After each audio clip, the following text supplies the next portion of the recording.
বাজার থেকে কাঁঠাল নিয়ে এসে কাঁঠালের মধ্যে লবণ দিন। লবণ না দিয়ে ভুলেও কাঁঠাল খাবেন না বন্ধুরা, এতে কিন্তু আপনাদের মৃত্যুও হতে পারে। বন্ধুরা আজকে যে টিপসটা তোমাদের সাথে শেয়ার করবো সেটা দেখলে তোমরা চমকে যাবে আর সাথে ভয় পেয়ে যাবে। বন্ধুরা কাঁঠাল দেখতে যতটা লোভনীয় ততটা কিন্তু খেতেও স্বাদ, কিন্তু এটা নিয়মিতভাবে না খেলে মানুষের কিন্তু মৃত্যু হতে পারে।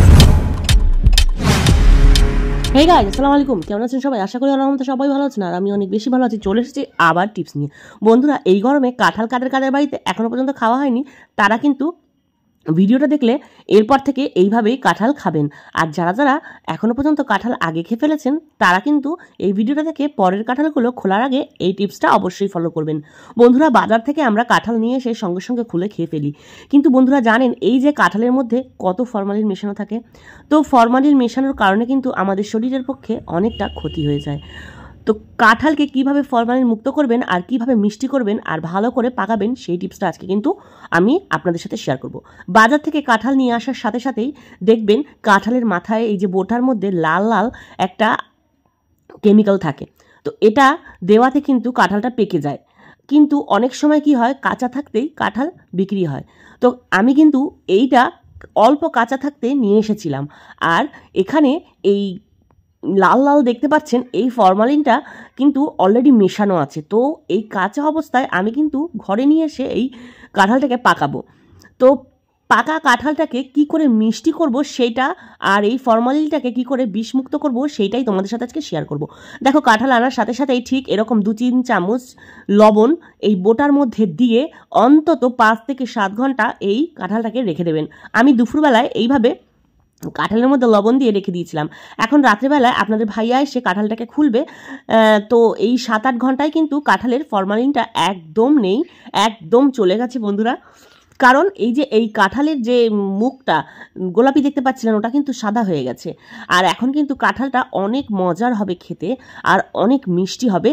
এইভাবে বন্ধুরা কখনো বাজার থেকে কাঁঠাল নিয়ে এসে ডাইরেক্ট খুলে খাবেন না, আপনাদের শরীরের জন্য অনেকটাই ক্ষতিকারক। কাঁঠাল ছাড়ানোর সময় অনেক ঝামেলাদায়ক লাগে বন্ধুরা।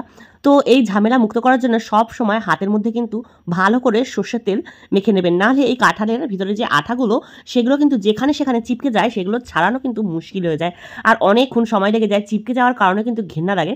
তো অবশ্যই যখনই কাঁঠাল খুলবেন হাতের মধ্যে আর চাকুর মধ্যে ভালো করে তেল নিয়ে নেবেন, মানে মেখে নেবেন ভালো করে। দেখুন আপনাদের দাদা কিন্তু ভালো করে হাতে তেল আর চাকুতে তেল মেখে রেখেছে। আর দেখুন বন্ধুরা কাঁঠাল খোলার সময় অবশ্যই কাঁঠালের নিচে একটা যে কোনো কাপড় রেখে দেবেন। দেখুন আমি একটা গামছা ছেঁড়া এর নিচে পেতে দিয়েছি, কারণ এই কাঁঠাল খোলার সময় আঠাগুলো যদি ফ্লোরে একবার লেগে যায় ফ্লোর থেকে ছাড়ানো খুবই সমস্যা হয়। তো অতি সাবধানে এই কাঁঠালগুলো খুলতে হয়। দেখুন আমাদের বাড়ির এই প্রথম কাঁঠাল, আর এত মজার হয়েছিল কাঁঠালটা, এত মিষ্টি ছিল কি বলবো। যখন এনেছিলাম কাঁঠালটা কিন্তু বেশ শক্ত ছিল। একটু কাঁচা দেখে কাঁঠাল নেওয়ার সবসময় চেষ্টা করবেন বন্ধুরা, তাহলে কিন্তু কখনোই ঠকবেন না। কাঁঠাল একটু কাঁচা দেখে নিয়ে আসলে এই কাজটা করলে কিন্তু আপনাদের অনেকটা উপকার হবে, মানে ফরমালিন মুক্ত আপনারা খেতে পারবেন। তো দেখেন আপনাদের দাদা কিন্তু কাঁঠালটা খুব সুন্দর ছাড়িয়ে নিয়েছে, আর দেখেন হাতটা কত পরিষ্কার, একটা ফোঁটা আঠাও কিন্তু তার হাতে লাগেনি। এবার বলো বন্ধুরা কেমন হলো এই কাঁঠালের টিপসটা? কাঁঠালটা খেয়ে কাঁঠালের বীজটাকে ফেলে দেবেন? কাঁঠালের বীজ কারা কারা পছন্দ করেন অবশ্যই কমেন্টের মাধ্যমে জানাবেন।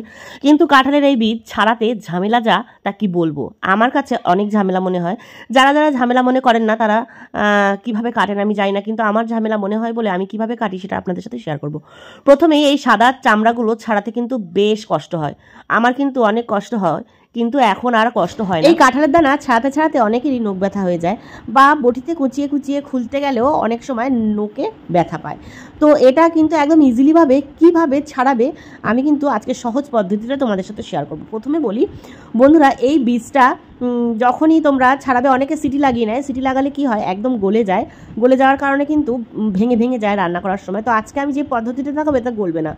রাত্রেবেলায় শোয়ার সময় কি করবে, এখানে একটা বাটির মধ্যে কুমকুম গরম জল না, একদম ফুটানো টক বগানো ফুটানো গরম জল নেবে। কুমকুম গরম জল নিলে কিন্তু হবে না, টক বগানো ফুটানো জলের মধ্যে এগুলোকে ভিজিয়ে সারা রাত রেখে দিন। আর যদি মনে করেন যে তাড়াতাড়ি কাজ করব তাহলে একটা সিটি লাগিয়ে নিতে পারেন, কিন্তু সিটি লাগিয়ে ছাড়ানোর ব্যাপারটা আমি গ্যারান্টি নিতে পারবো না, কারণ আমি 2-3 বার এরকম একটা সিটি দেওয়াতেই গলে গেছে। তো একটা সিটি দেওয়াতেই গলে গেছে প্রায় সময়। তো আমি এইভাবে করি, তোমরা কিন্তু এই টিপসটা ফলো করতে পারো। কি কি করলাম দেখো, প্রথমেই আমি নিয়ে নিলাম গরম জল আর তার মধ্যে 2 চামচ লবণ দিয়ে ভিজিয়ে রেখেছি। বা সকালবেলা কিন্তু আমি এখন রান্না করব, এখন আমার এই বীজের দরকার। তো এসে দেখছি দেখো কত সুন্দরভাবে ফেটে ফেটে গেছে, দেখেছো? বন্ধুরা দানাগুলো কিন্তু একদম ফেটে গেছে, হাত দিয়ে সামান্য টান দিলেই বেরিয়ে যাচ্ছে, পিছল খাচ্ছে হাতে, কারণ ছিলকাগুলো তো পিছল তো হাতে একটু পিছল খাচ্ছিল, তো কোনো সমস্যা হচ্ছিল না, একদম বাদামের মতন সুন্দর ছিলকাগুলো ছাড়িয়ে যাচ্ছিল। তো তোমরা কিন্তু এই টিপসটা অবশ্যই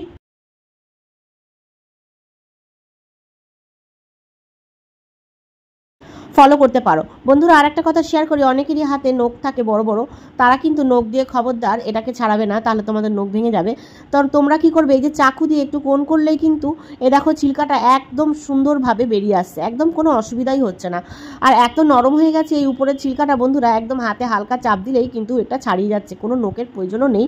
তবুও যদি মনে করো যে আমার নখের প্রয়োজন, তাহলে কিন্তু নখটা ভেঙে যাওয়ার চান্স থাকতে পারে, তো চাকু দিয়ে একটু খোঁচাখাচি দিলেই কিন্তু সুন্দরভাবে পরিষ্কার হয়ে যাচ্ছে।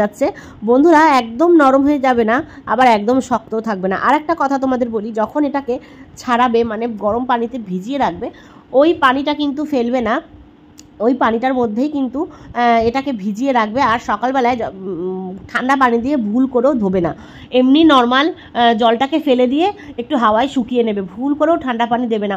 ঠান্ডা পানি দিলে পরে কিন্তু এটা আবার আগের মতন শক্ত হয়ে যাবে, আর খেতে কিন্তু একদম বিশ্রী লাগবে। তো দেখো বন্ধুরা আমি কিন্তু সমস্ত দানাগুলোকে ছাড়িয়ে নিয়েছি, আর কিছুটা ফ্রোজেন করব, মানে এটা যখন আমি কাঁঠালের দানার সিজন থাকবে না সেই সময় খাওয়ার জন্য আমি কিছুটা ফ্রোজেন করব। তা প্রত্যেক দিনই অল্প অল্প করে যখন যখন কাঁঠাল আসছে আমি ফ্রোজেন করছি। তো দেখো এখানে কিন্তু আমি টিফিন বক্সের মধ্যে কিছুটা ফ্রোজেন করব। আর দেখো এই কালো অংশটাকে ছাড়াবার টেকনিক তোমাদের সাথে শেয়ার করি। নিয়ে আসবো একটা বোতল, আর সাথে নিয়ে নেব এই তারের মাজুনি। এই তারের মাজুনি আর এই বোতলের মধ্যেই কিন্তু আমি আজকে এই কালো অংশটাকে ছাড়াবো। তো অবশ্যই এটার জন্য গরম পানি ব্যবহার করতে হবে, ঠান্ডা পানি দিলে হবে না। তো ঠান্ডা পানির মধ্যে এখন কিন্তু অবশ্যই কুমকুম পানি দিতে হবে, গরম বেশি ফোটানো পানি দেওয়া যাবে না, কম পানি দেবে আর অল্প গরম দেবে। এবার দেওয়ার পরে এই বিয়াগুলো দিয়ে সুন্দর করে এই মাজুনিটা দিয়ে ভিতরে ঢাকনাটা আটকে দেবে। এবার ঝাঁকানাকা করলেই কিন্তু চামড়াগুলো আপনি আপ উঠে নরম হয়ে গেছে, আর আপনি আপ উঠে যাবে। বন্ধুরা এত সুন্দরভাবে তোমাদেরকে আজকে আমি দেখালাম, তো অবশ্যই একটা লাইক দেবে, আর ভিডিওটা অনেক বেশি ভালো লাগলে বা তোমাদের কোনো উপকারে লাগলে একটা কমেন্ট করতে ভুলবে না। তোমরা যারা যারা আমার পাশে আছো অবশ্যই আমার পাশে থেকো, আমিও তোমাদের সবার পাশে আছি।